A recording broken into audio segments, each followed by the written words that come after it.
the cameo characters in the background, we use the excuse of the dimensional Shellshock to slide a bunch of our favorites and other deeper or more obscure characters to put them in there like just for fun, for fans, because we're fans first.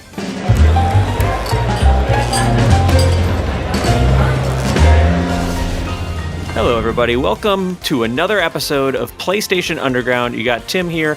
I'm so excited to be checking out Teenage Mutant Ninja Turtles Shredder's Revenge, the Dimension Shellshock DLC. I'm joined by two talented developers from Tribute Games. Thanks for joining us, Frederick Gemis, the game designer. How are you doing? Doing good, you? Doing really well, thanks. And Yannick Belzil, scriptwriter at Tribute. How are you doing? I'm doing great. Excellent. So, gosh, I'm so pumped that we're going to be getting more Shredder's Revenge.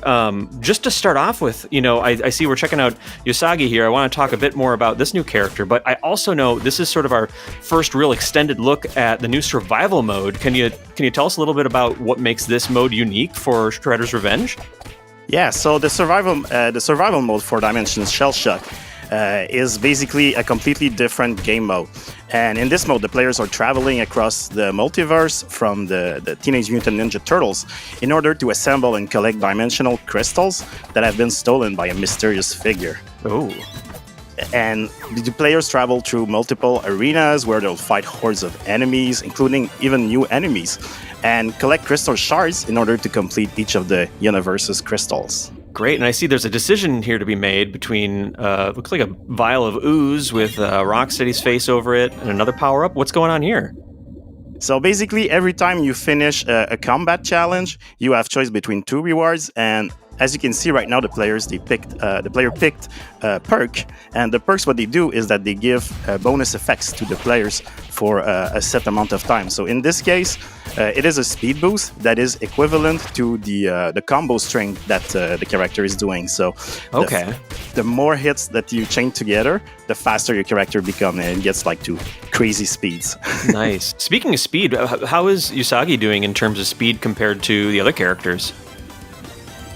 With Usagi, we really wanted to try something different than what we had with the other characters, and the idea that we went forward with is to try to make it more like an aerial character, so a character that would be more, better adapted for the air attacks and such. So we decided to. But something I think is happening on screen right now. Yeah, Shredder's in there. Oh man, yeah. You picked up a vial of ooze, and now we're playing as Shredder, which is incredible. So yeah, can you play as enemies within survival mode if you choose those power-ups? Yes. Go ahead. Yes, you can. It's something that fans really wanted immediately, like when the game came out, like, oh, it's called Shredder's Revenge, but I sort of wish I could play as Shredder or as Bebop or Rocksteady. So we made it like a fun mutation perk that you could use during the game. And because the characters already had so much animations, like it felt like we could just create a couple more to make them as playable characters within like within the gameplay of the survival mode. That's awesome. It looks great. It looks like he was always meant to be playable. It just like it fits so well. And the decisions having to be made here, it seems like we're choosing between collecting more crystals to make it through.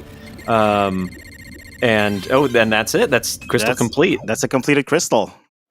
And as you collect crystal, you travel deeper into other dimensions and you face tougher and tougher challenges. Okay. So for here example, it looks like we're jumping into an 8-bit battleground, which is incredible, bringing me back to my childhood when I first fell in love with Turtles games. And so we're still within the survival mode here, but yeah, am I seeing like a filter including, on top of this background? Tell me a little bit about this design for the stage. So we decided to, the Turtle games have been with us forever, and we decided to pay an homage to them by just visiting an area in a dimension inspired by all of the previous games, and we went all out with the screen effects that kind of reflects the old CRT screens. Yeah. But we can also see here some cool character effects, like new color palettes that we have for our characters. Yeah, it's something that ever since like the first trailer popped out, like we would see from fans on our Discord, like people already wanted different palettes for the characters, and palettes that were either based on specific movies or action figures or other cartoons. So it's something that we've decided, like, immediately we were like, oh, we gotta do this. So we decided to put different palettes in this new DLC version of the game, and there's a whole bunch of them, and I think the fans will be really happy with the choice of the palettes we have. They look fantastic. I love the backgrounds. Like, they're so authentic. And I'm hearing a little bit of a sort of 8-bit inspired music there as well. Is that T-Lopes coming back for this soundtrack as well? Yes, he has made new tracks for every dimension. So that was really excited also to have more of T-Lopes' music in the game, because we love the guy. That's awesome. Yeah, a few screws loose from the full game was like on repeat for me for, I don't know, a solid month. So I'm so excited for more 8-bit tracks. Another decision here. Looks like we've gone for some more crystals. Yeah, and as you can see also in this stage, you had also new enemies and hazards. So you saw there were those foot soldiers with the large lanterns that can set the ground on fire.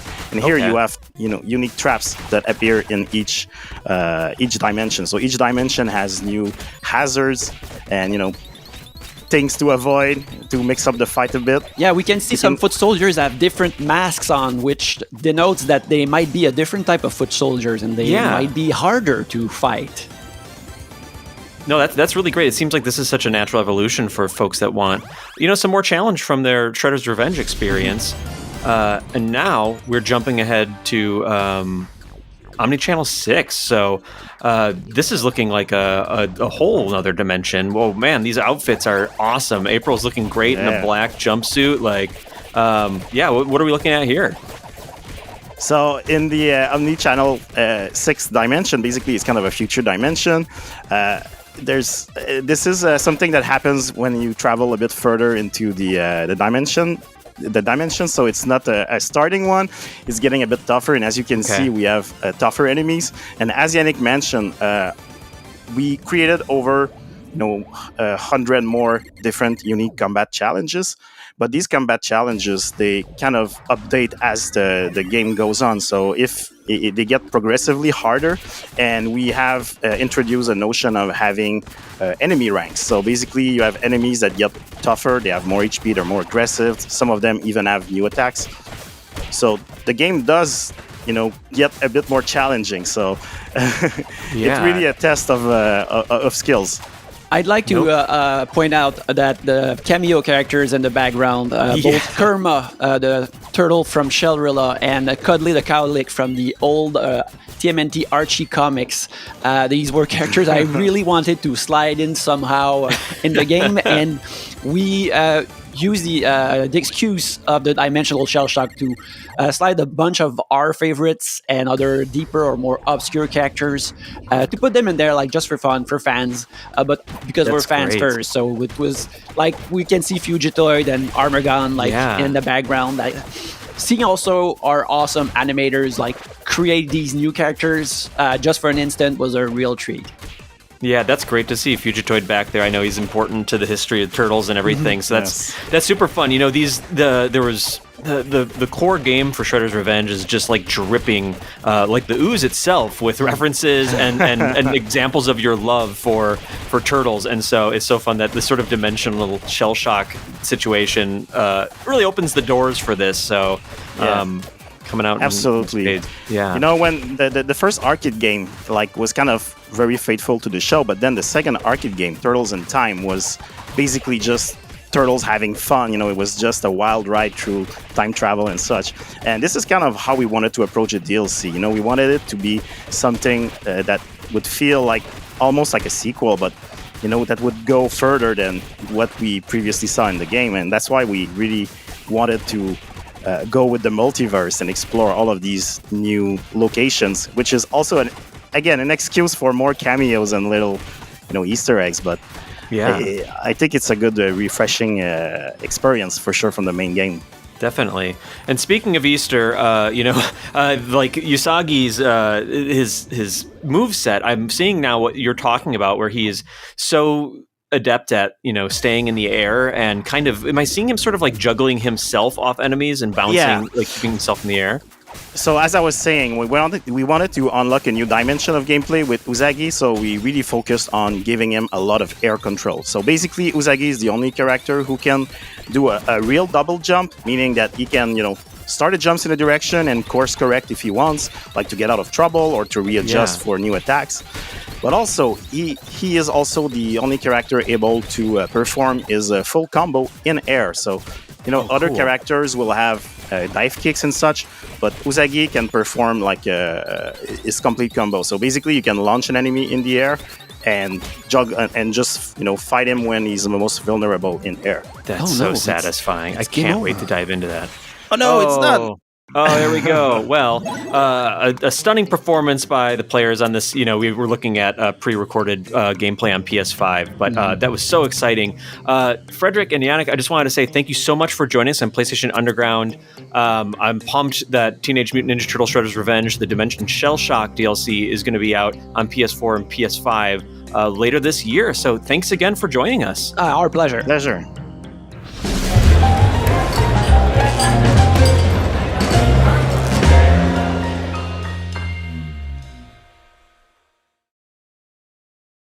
PlayStation